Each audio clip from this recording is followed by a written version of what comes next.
Hello everyone, welcome to another video of the series. Today I will start with a story first. So I was in 8th standard and it was my maths class. Okay. I was trying to do the sums that our teacher had given to us. Then I suddenly see my English teacher coming towards our class through the window, okay? And she even made eye contact with me. And I started wondering, what have I done now? And she came to our class, asked our math teacher to send me outside to talk to her. And I felt terrified because I was about to get scolded of something that I don't even remember. Then I went to her, and to my surprise, she asked me to take part in a English debate competition. She selected me actually to take part in that competition in English. It was an English debate competition. I was so bad at English at that time. It's not that I'm great now, but at that time I was terrible in it. Really bad. And the fact that she chose me, I was really shocked. She said that I have to represent my house in this debate competition.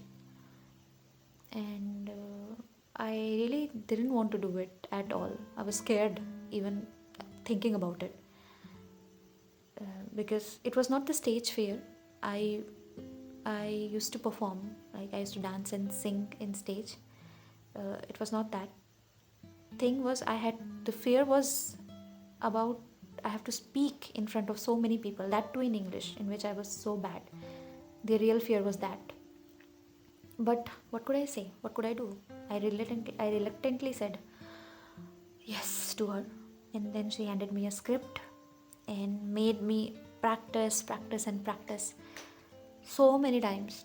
And I used to practice at home also because I was not confident about it, because I was really terrified that I will ruin it on the stage. And so I did a lot of hard work in it. Like I practiced a lot for it, and somehow I started gathering that confidence that I think I can do it now, because I never had that stage fear.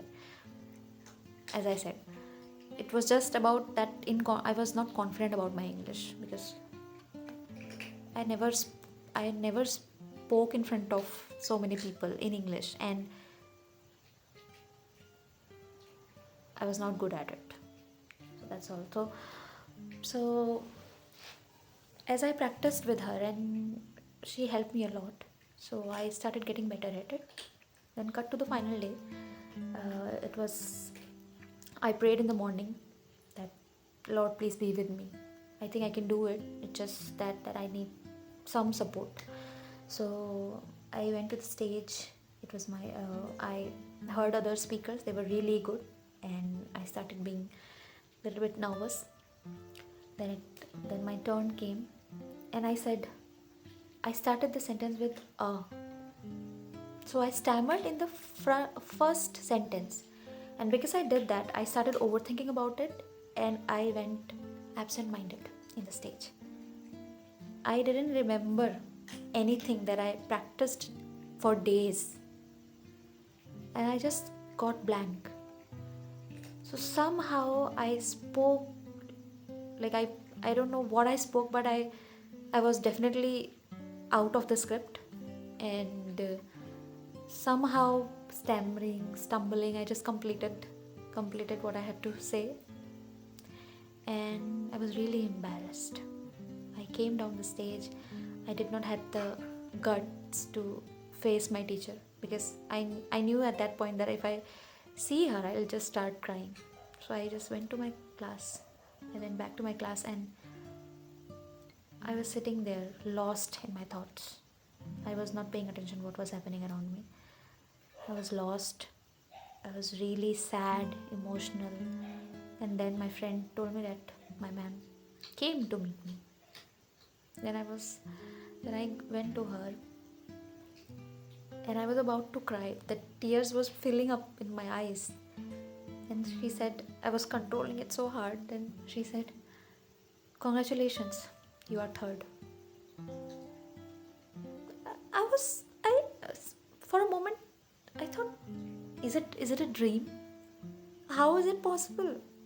How can I come third when I knew it, that I had ruined everything. I ruined the script. I went off the script. I spoke rubbish there. I remember it. Then how can I came third? Then she told me, we had 4 houses, so one house representative didn't come. They didn't show up at that day. So technically I was last. But hey, third is still third, right? And the best part, we've got points for that competition to our house. So my mom was like just happy about it, and um, she was glad that at least I showed up that day. I showed up that day, and because she was thinking that I might not show up at that day, because she knew that I was really, really fearful and this is my first time. So she was glad that I showed up, and she was proud of me just because of this. And then she gave me some feedbacks and points that how should I improve. And from that day, I that stage fear just went off. I mean, I started speaking in English on stage, and that stage fear started going. So that was a story. What was the moral? The moral is, you are doing better than you think. You think that sometimes you might go hard on yourself, that you're not doing enough, but you don't know. You don't know much about yourself. I know night times are hard. It brings a lot of thoughts of what you could have done, should have done, or wish you had done it differently, right? But I want you to pause for a moment and think about this, that you are doing really better than you think. I know there are days when you think that you're not doing enough, like you're falling behind, like everybody has it figured out. But here's the thing, nobody sees the whole picture, right? Nobody sees the quiet battles that you fight, the small wins that you achieve, the amount of strength it takes to get through some days. This world glorifies big success, promotions, achievements, milestones. But the real progress, it happens in the moment no one clapped for. The times you didn't want to get off the bed, but you still did. The times you chose kindness when it was easier to be angry. The times you kept going when you wanted to quit. We are so hard on ourselves that we calculate our worth by external validation, by how much we have ticked off a list. But think about it. If your best friend came to you and said that, I think I'm not doing enough, then what would you say to them? Will you say that, yes, you should do more? Or you would remind them of their strength, their efforts, how far they have come. So why not extend that same kindness to yourself, right? Real progress is not in big moments. Real progress is about the little things that often go unnoticed.